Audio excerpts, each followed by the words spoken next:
evening, Secretary General. Good evening. I'm looking forward to meet EU defense ministers.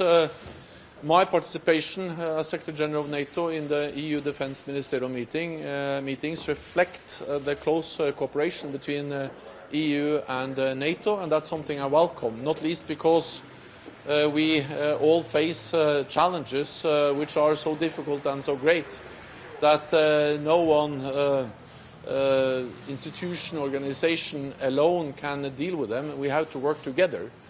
And we see that, for instance, in Syria, where we have seen more violence, more indiscriminate bombings, and hundreds of thousands of people have been forced to flee.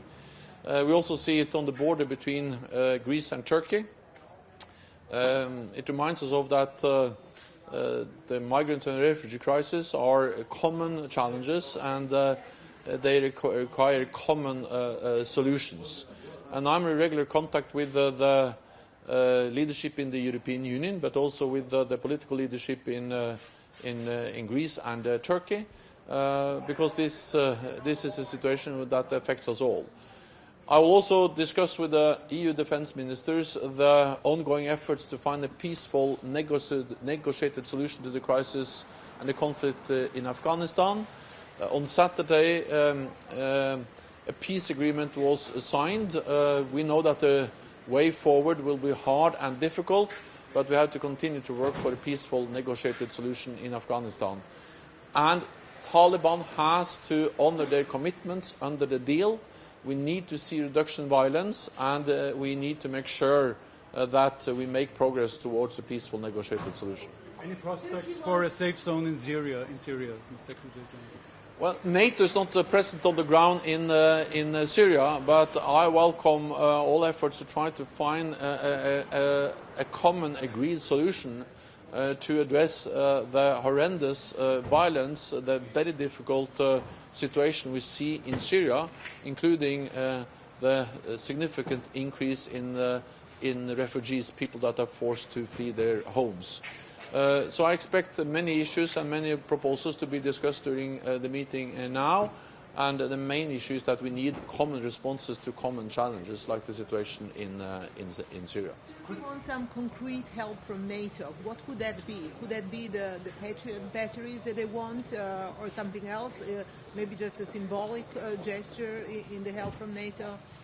So NATO already provides support to Turkey. We have deployed a Patriot battery there, a Spanish deployment. We have AWACS planes patrolling the skies. We have more port visits. So NATO is already present, and we have what we call tailored assurance measures, increased NATO presence in Turkey. Because Turkey is bordering Iraq and Syria, no other NATO ally has suffered more terrorist attacks and has been more affected by the violence to the south than Turkey. So we are constantly assessing the situation, and we are providing support to Turkey. Could NATO play any role in enforcing a no-fly zone above Idlib?